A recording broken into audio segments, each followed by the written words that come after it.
Voyons maintenant la concentration des solutions.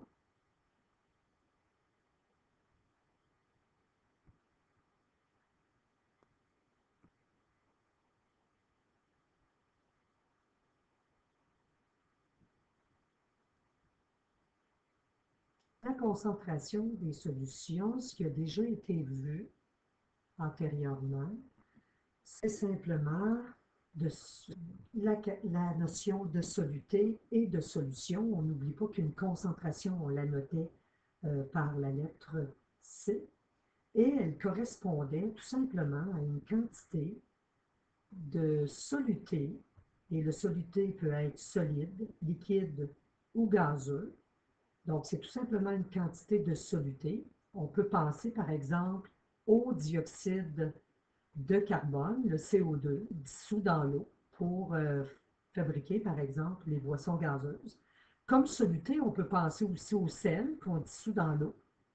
On peut aussi penser à l'alcool qui se retrouve dans les boissons alcoolisées pour un soluté à l'état liquide. Cette quantité de soluté-là, elle se retrouve dans une quantité totale, non pas de solvant, mais de solution. Alors, c'est la définition générale de la concentration. On peut l'exprimer à l'aide de plusieurs unités. Donc ici, notre quantité de soluté. Donc, pour préparer une solution, en fait, on a besoin d'un soluté et on a besoin d'un solvant. Souvent, le solvant utilisé, c'est tout simplement l'eau.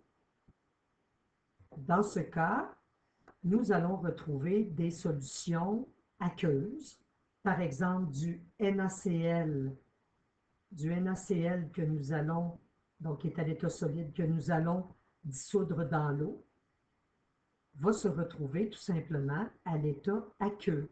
Aqueux veut tout simplement dire que notre solvant, c'est l'eau. Si le solvant était de l'alcool, on écrirait Al pour alcool tout simplement. Juste avant de continuer sur la notion de concentration, on fait un petit rappel sur la méthode générale pour faire la préparation d'une solution. On n'a qu'à penser, par exemple, au café, au quick, au Kool-Aid. Il y a une méthode pour préparer une solution. Alors, la générale, c'est tout simplement au tout début, dans notre contenant, nous allons déterminer un certain volume. Donc, on va mettre un peu de solvant. C'est à nous de le déterminer. Si nous avons 100 ml de solution à préparer, nous pouvons, par exemple, mettre 50 ml de solvant d'eau. Ensuite,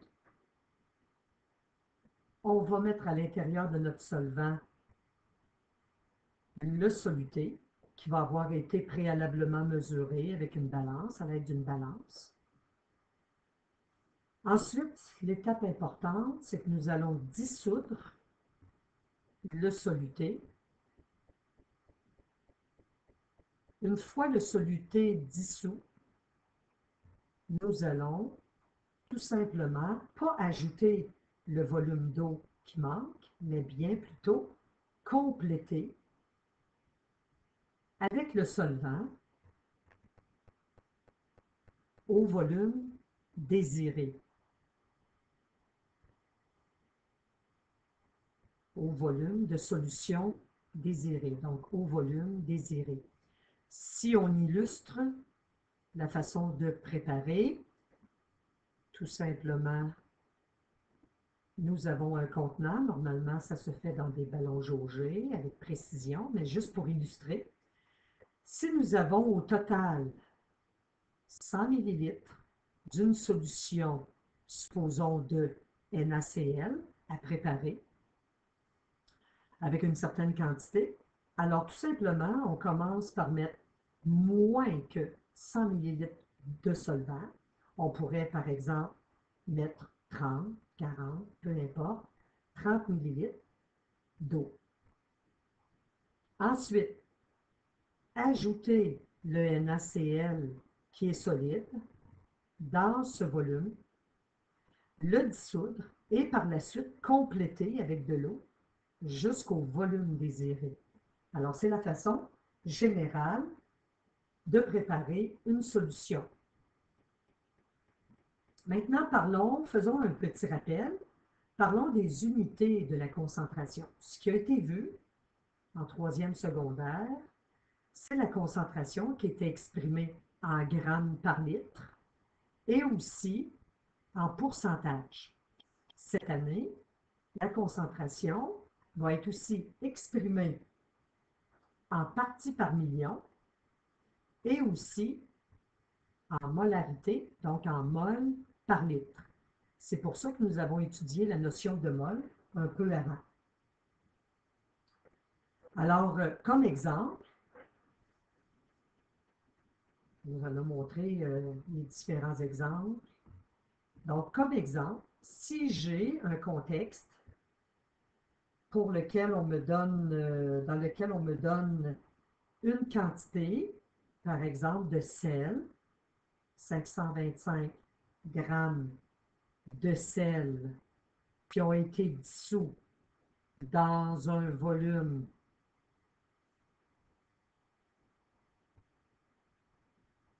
de 15 litres de solution. L'abréviation de solution, c'est comme ça, on va l'écrire comme ça. Alors, la question, c'est qu'on peut vous demander quelle sera la concentration en grammes par litre. Donc, c'est ce qui avait été vu, c'est un petit rappel, alors je le fais rapidement. Tout simplement, c'est que la concentration, elle est donnée de cette manière-là. C'est un peu comme une vitesse qu'on peut exprimer avec différentes unités. Nous avons une masse qui est donnée pour 15 litres, donc 525 grammes, pour 15 litres de solution. Donc, nous avons 525 grammes d'un sel quelconque qui est dissous dans 15 litres de solution. Si nous voulons la concentration en grammes par litre, il suffit tout simplement de se ramener pour 1 litre.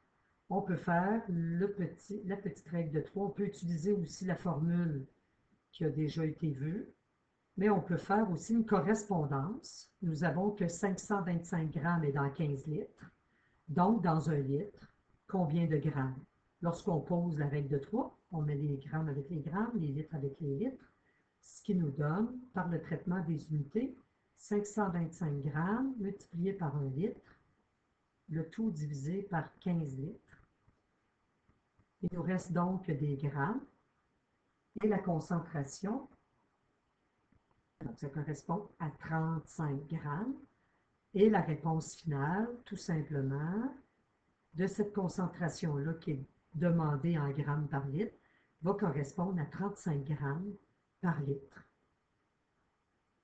Par la suite, ce qui avait été vu, c'est le pourcentage. Alors, l'exemple numéro 2, nous avons tout simplement du vinaigre. Nous avons 75 millilitres de vinaigre, donc il y a l'acide acétique, le CH3COH, CH3COOH, qui se retrouve tout simplement dans, donc 75 ml de vinaigre dans 1,5 litre de solution de vinaigre. Alors ici, donc de solution d'acide acétique. Alors ici, ce que nous voulons, c'est la concentration exprimée en pourcentage. La concentration qui est donnée, nous avons 75 millilitres qui se retrouvent dans 1,5 litre. On peut voir que ce sont des volumes. Donc, souvent, la concentration à ce moment-là, en pourcentage que nous voulons, on va spécifier que c'est V sur V, c'est-à-dire que le soluté est exprimé avec l'unité de volume et la solution aussi. Donc, c'est de se ramener tout simplement à 100 millilitres. Donc, se ramener sur 100, c'est se ramener à 100 millilitres. Alors, nous allons poser notre règle de 3. Nous avons donc 75 ml de vinaigre dans 1,5 litres, c'est-à-dire 1,5 fois 1000 pour avoir des millilitres. Donc, 1, 2, 3. Donc, vous avez des millilitres. On a déplacé la virgule de 3 positions vers la droite. Nous avons multiplié par 1000. Sachant que on veut connaître la valeur sur 100. Donc, je veux avoir tout simplement cette fraction exprimée sur 100 millilitres. J'ai tout simplement transformé mes litres en millilitres. Je fais ma correspondance tout simplement. En effectuant le calcul, nous obtenons une valeur,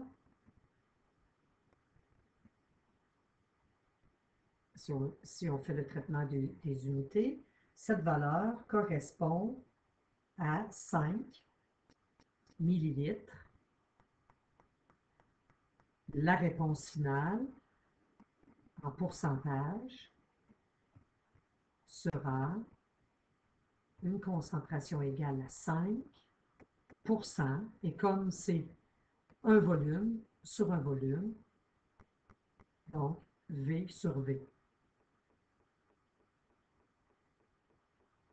Si nous prenons l'exemple, bon, comme troisième exemple, l'exemple numéro 1 que nous avions, rappelons-nous, la concentration correspondait à 525 grammes que nous avions de sel qui était dans un volume de 15 litres. Si on veut connaître la concentration en pourcentage, on se ramène tout simplement sur 100 millilitres. Et comme notre soluté, c'est une masse, donc c'est un échantillon en grammes, on va se ramener en pourcentage, masse sur volume. Nous effectuons notre règle de 3. Nous avons 525 grammes dans un volume de 15 litres fois 1000, donc 15 000 millilitres. Si on se ramène sur 100, nous obtenons tout simplement, après avoir fait le calcul et le traitement des unités, on va voir que les millilitres vont se simplifier.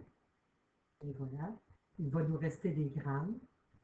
La quantité que nous obtenons est de 3,5 grammes. La réponse sera donc une concentration en pourcentage qui va correspondre à 3, on laisse tomber l'unité du gramme, on écrit le petit pourcentage, et entre parenthèses, c'est la masse sur le volume.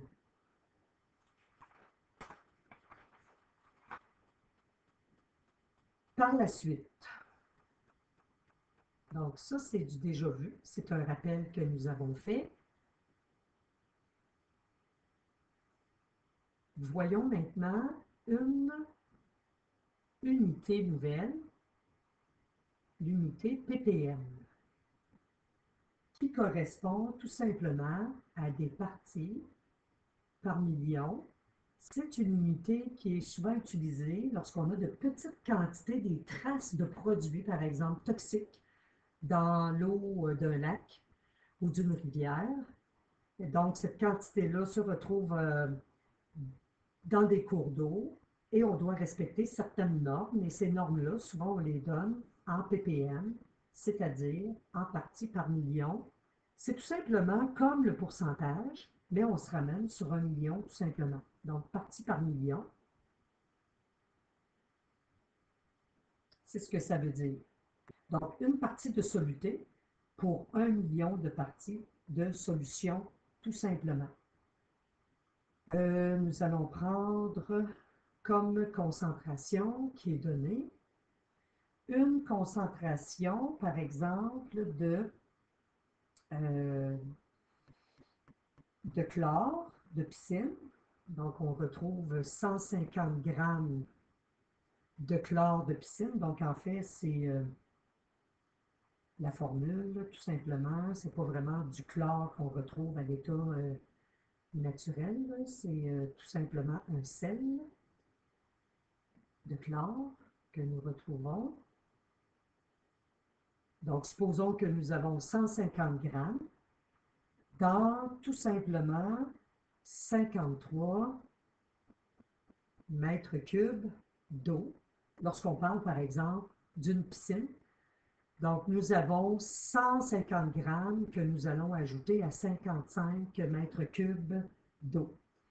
On sait qu'un mètre cube d'eau correspond à 1000 kilogrammes, puisque la masse volumique de l'eau, c'est 1 gramme pour 1 centimètre cube. Donc, 1 mètre cube, c'est 1000 kilogrammes.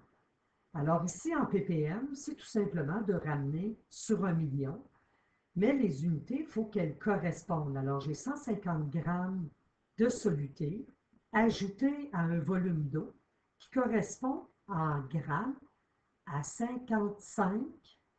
Et là, ici, j'ai mon 55 000 kilogrammes. Mais si je veux des grammes, je multiplie par 1000. Nous allons retrouver notre 150 grammes de chlore de piscine dans cette quantité-là de grammes d'eau. Donc, il suffit d'avoir tout simplement les mêmes unités ici. Alors, si on avait des kilogrammes, on aurait transformé le 150 grammes en kilogrammes, tout simplement. Et de trouver la quantité dans 1 million de particules de solution. Il nous reste tout simplement, donc on s'est ramené finalement sur 1 million au lieu de se ramener sur 100. Il suffit tout simplement d'effectuer le calcul. On aurait pu aussi, normalement, c'est la quantité de soluté, lorsqu'on parle de la masse, dans la masse de la solution. On aurait pu additionner le 150 grammes à notre 55 millions de grammes. Mais c'est comme une petite quantité, c'est très petit, ça ne change pas le résultat final, en fait. Donc, on peut le laisser tomber. On va diviser par notre 55 millions de grammes. Il va nous rester comme valeur, comme unité, 2,73 grammes. Mais comme c'est des parties par million, la réponse, donc on retrouve cette quantité-là dans 1 million de parties de solution. Alors, nous allons écrire que la concentration correspond à 2,73. Dans le cas d'un pourcentage, on laisserait tomber l'unité du gramme ou du millilitre, mais c'est la même chose dans le cas d'une concentration en parties par million. On laisse tomber le gramme qui est ici, on écrit tout simplement parties par million, et voilà, c'est la concentration. Par la suite, il nous reste une autre unité qui est la mole. C'est notre autre exemple. On est rendu finalement, donc on a vu le ppm. On va voir la concentration en mol par litre. Pardon. C'est l'unité de concentration qui est utilisée souvent par les chimistes, par les scientifiques, donc elle est plus représentative. Et cette concentration-là, on va partir d'un exemple. Il suffit tout simplement, donc si on a une concentration qui est donnée, qui correspond à 5 grammes d'éthanol, qui est du C2H5OH, donc ça c'est l'éthanol, c'est un alcool, qu'on retrouve dans 750 millilitres, ça peut être une boisson alcoolisée par exemple, de solution. Alors la question tout simplement, c'est de trouver la concentration en mol par litre. Pour ce faire, je vais procéder de deux façons. On peut voir qu'au numérateur, nous avons des grammes Et au dénominateur, nous avons 750 millilitres. Ce que nous voulons, c'est au numérateur des moles, et ça, pour traduire des grammes en moles, nous l'avons vu dans un cours antérieur. On se sert du tableau périodique. Et nous voulons 1 litre de solution. On n'oublie pas que 1 litre de solution, ça correspond tout simplement à 1000 millilitres. Alors, nous voulons trouver la correspondance de cette concentration-là en moles par litre. Une façon de faire, je vais procéder toujours de la même façon pour ceux qui ont de la difficulté. Alors, vous allez avoir une manière par cœur de le faire. C'est de s'occuper du volume en premier. Donc, le volume que je vais ramener tout simplement à 1 litre, c'est-à-dire 1000 millilitres.